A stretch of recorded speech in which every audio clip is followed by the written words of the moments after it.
하나님 아버지, 호산나 호산나. 오늘 종료주일을 택하여서 모두가 하나님께 영광을 돌립니다. 구원을 해주신 그 예수님을 우리가 입술이 있다면 주님께 우리도 입에서 호산나 호산나 왕으로 오신 예수님을 찬양하는 그 시간들이 될 수 있게 도와주시옵소서. 예수님의 이름으로 기도드려옵나이다. 아멘. 마태복음 21장 1절로부터 11절에 나오는 말씀은 호산나 왕이로다. 그렇게 스가랴 9장 9절에 있는 말씀이 이제 적용이 되면서 우리가 말씀을 묵상을 했습니다. 오늘 종료주일로 모든 곳에서 지금 지키고 있습니다. 하나님께서 오늘 종료주일이 지나면 내일서부터는 이제 고난 주간으로 들어가는 것을 볼 수가 있습니다. 첫 번에는 낙이 새끼를 끌고 오너라, 그렇게 주님께서 말씀을 하십니다.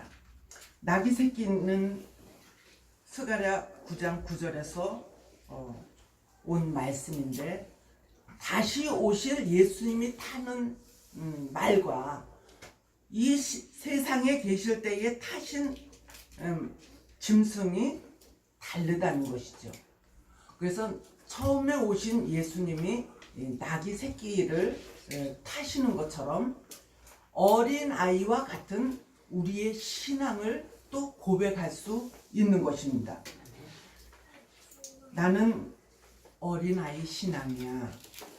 너희가 어린아이와 같지 아니하면은 천국에 결단코 들어가지 못하리라. 그래서 어린 양이 어디로 인도하든지 따라가는 자가 될 수 있는 순종을 말합니다. 안 돼요. 그 사람이 자기네 거라고 못하게 하면은 어떻게 합니까? 그러면서 안 갈 수도 있어요. 그러나 내 마음에는 지금 불가능해. 그렇지만 하나님의 말씀에 순종을 하게 되면은 불가능을 가능케 만드신다는 것이에요. 성령님께서 그 사람의 마음을 감동시켜서 모두가 하나님의 유익을 위하여서 할 수 있게 만든다. 네. 우리 하나님의 교회에서 정말 또 목사님이 이렇게 하자고 그럴 때 장로들이 반대하는 일이 많이 있잖아요.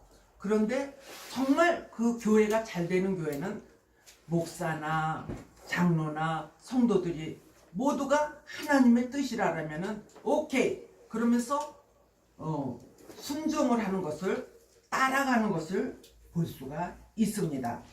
그래서 모든 것이 합력하여 하나님의 선한 사역을 이룬다.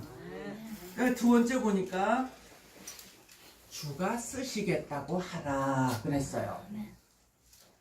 우리가 헌금을 내는 거나 봉사를 하는 거나 교회를 오는 거나 전부 주님을 위해서 하는 거예요. 아멘. 그러나 사적인 것으로 놀러 가는 것도 주님의 이름으로 한다 그러면 안 되겠죠? 어쨌든 간에 주님의 이름으로 할 수 있는 일들이 많이 있어요.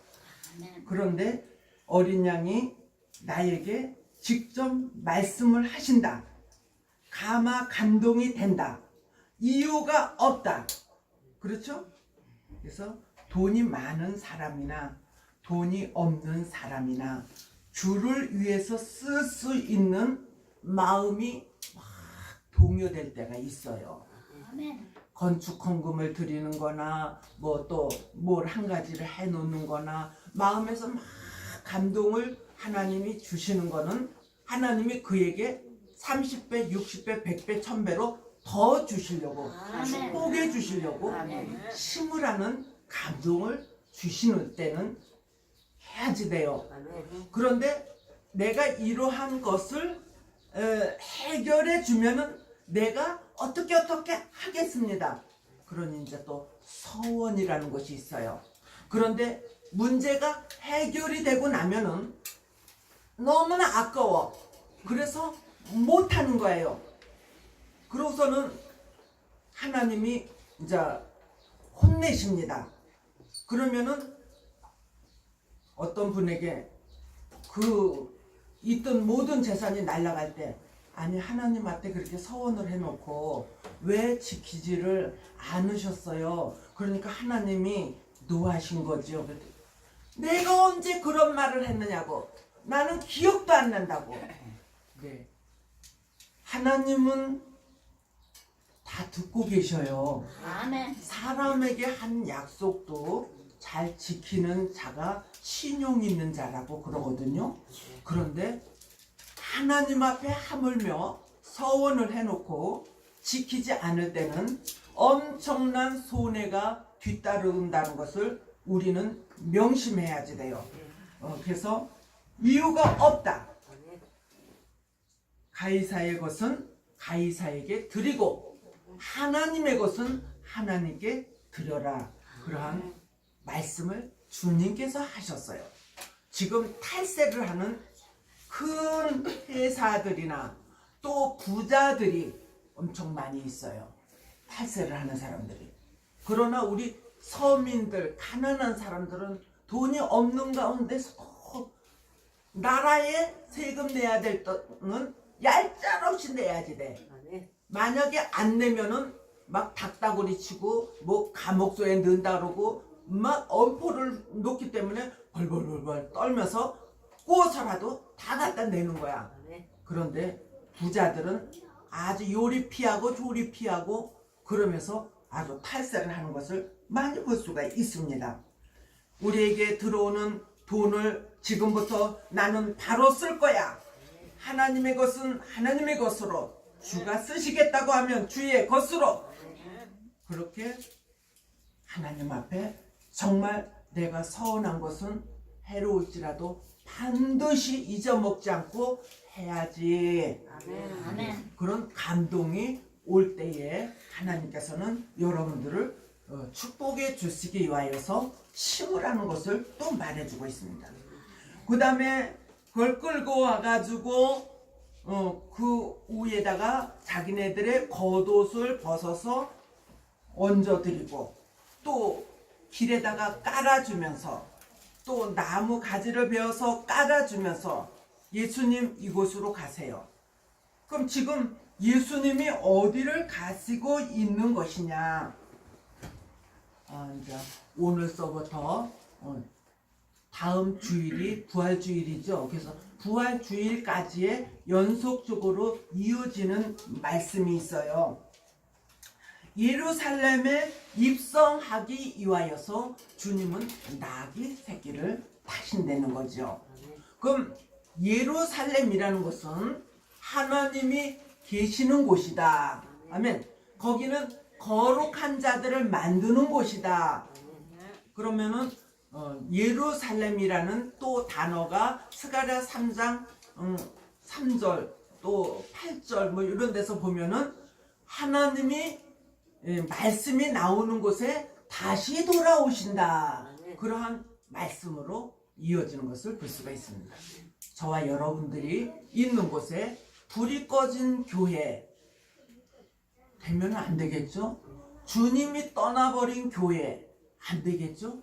주님이 함께 계시고 또 불이 켜진 교회, 기도하는 대로 응답이 내려오는 교회, 아멘. 말씀을 들을 때 졸리지 않고 감동이 되는 교회, 아멘. 그것이 바로 내 심령 성전이다. 아멘. 그러한 자들은 하나님 앞에 마음에서 우러나오는 찬양을 할 수 있는 것이에요.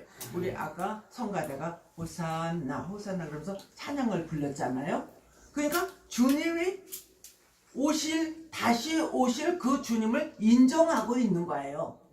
우리가 호산나 찬양을 그 예수님이 예루살렘에 입성할 때 그 자리에는 없었지만은 그것을 상상하면서 그랬을 것이다. 나는 그렇게 하신 것을 믿는다. 그러한 마음이 우리들에게 있어져야 돼요. 그래서 보고 믿는 자도 복이 있지만 보지 않고 믿는 자들이 더 복이 있느니라. 아멘.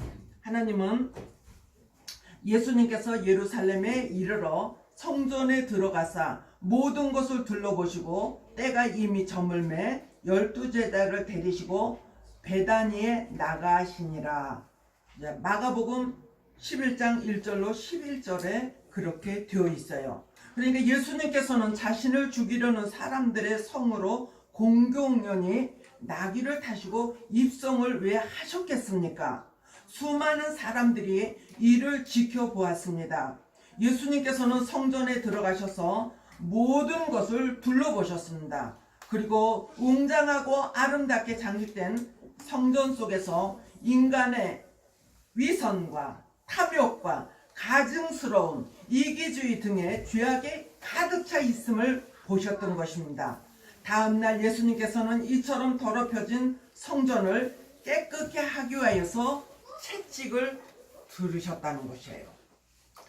제가 이스라엘도 갔다 왔고 터키, 그리스, 로마도 갔다 왔지만은 그 웅장한 교회를 들어가 봐도 또 터를 들어가 봐도 정말 그때 당시에 진실로 하나님과 예수님을 경외하는 그런 성스러움이 있어져야 되는데 붕을 갔을 때 너무 가증스러운 것들로 가득 차 있는 것을 볼 수가 있었습니다.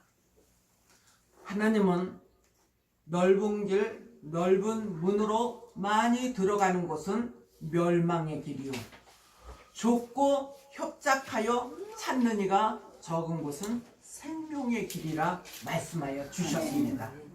오늘 저와 여러분들은 생명의 길을 가기를 원합니다.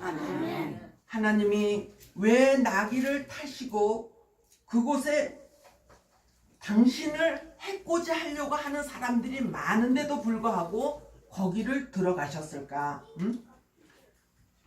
예수님이 아버지의 뜻을 이루기 위하여서 그렇게 하실 수밖에 없는 거예요.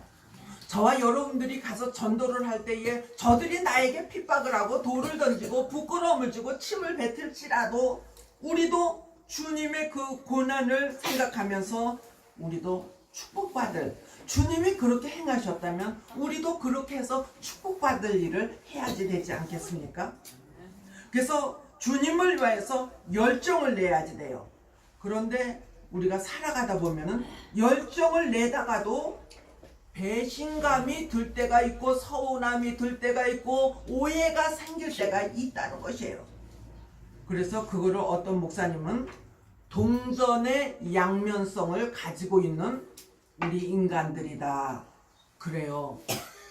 그러니까 우리에게 두 가지 마음이 항상 공존하는데 선한 영의 마음을 가지는 것은 인간이라 그럴 수 있어. 시작. 그럴 수 있어. 네, 그것이 주님의 마음이에요. 그런데 요 사탄이가 나를 꼬실 때는 이렇게 돼가지고 그럴 수가 있어, 그럴 수가 있어 그러면서 너무나 서운하고 오해가 생기고 마음이 아주 불편합니다. 그렇지만은 그런 것을 자기가 깨달았을 때는 얼른 이것을 물리쳐야지 돼요. 물리치지 않으면은 내 마음을 요 마귀 사탄이가 갉아먹고 있다는 것이에요. 오늘 주님 앞에 쓰임 받을 나귀 새끼와 같은 우리 재물들이 되어야지 될 줄로 믿습니다. 나귀 새끼는 어린아이 마음이라 그랬죠. 순전하고 그대로 믿는 거예요. 의심을 하지 않는 거예요. 그래서 이제 교회 안에는 베드로와 같은 과가 있고 가룟 유다와 같은 과가 있다는 거예요. 우리 인간은 베드로와 같이 배신을 할 수도 있어요. 나 그런 일 안 했는데, 나는 예수님 모르는데. 그렇게 했지만 베드로는 회개를 했죠.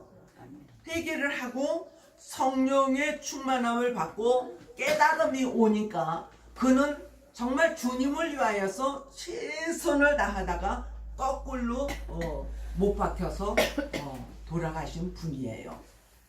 그러니까 저와 여러분들은 나는 100% 옳은 사람이야, 나는 100% 어떤 사람이야, 그렇게 지난 주에 설교한 것에 나는 정직하고 선하고 진실하게 살았어. 나는 법 없어도 살아.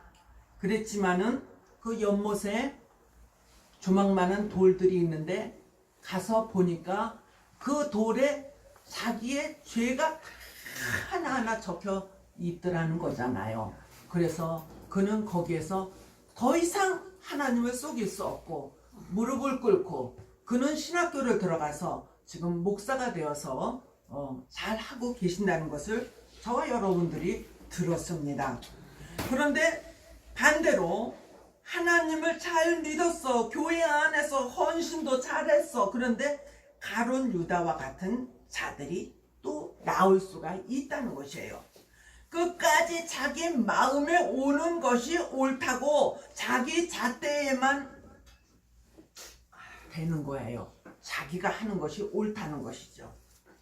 나에게 유익이 오면은 하는 목사가 있고 성도가 있다면은 어떻게 주님의 일을 할 수가 있겠습니까?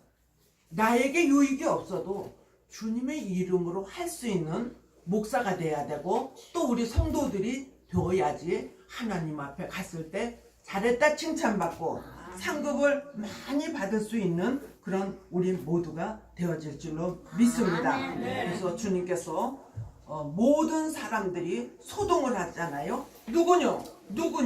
그가 누구뇨? 세상 사람들은 우리가 예수 믿는 그 예수님을 잘 몰라요. 누구뇨? 그가 누군데 그 너희들은 전도를 하려고 그러느냐? 네, 그 예수님에 대해서 잘 설명을 하세요. 예수님은 만왕의 왕으로 오셔서 우리를 심판하시고 또 천년 안식을 만들어 그곳에서 정말 최고의 뭐라 그럴까요? 죄가 없는 아름다운 나라를 건설하는 그러한 계획이 하나님의 계획이고 예수님의 계획인데 그곳에 저와 여러분들을 초청하기 위하여서 이렇게 말씀을 주시는 겁니다. 그 말씀을 그대로 믿고 따라가는 자는 예수님의 뒤를 바짝 따라가는 자는 반드시 예수님이 가시는 곳에 우리 모두도 다 들어가는 날이 오게 될 줄로 믿습니다. 하나님 아버지 감사합니다. 우리가 주님만을 섬긴다고 입으로는 말하고 있지만은 의문점을 가질 때도 많이 있습니다. 하나님 저희들을 용서하여 주시고 하나님 아버지 혹시라도 베드로와 같이 잠깐씩 주님이시여 배신감이 느끼고 오해와 또한 그런 믿음이 안 갈 때, 신뢰가 안 갈 때가 저희들도 있어요. 그렇지만 베드로처럼 다시금 깨달음의 영으로 함께하여 주시고 회심의 영으로 함께하여 주시고 하나님이 꿈에서도 환상 중에도 또한 음성 중에라도 말씀을 들을 때라도 찬양을 할 때라도 우리를 만나 주셔서 정말 온전한 하나님의 사람들로 만들어 주시옵소서. 예수님의 이름으로 기도드려옵나이다.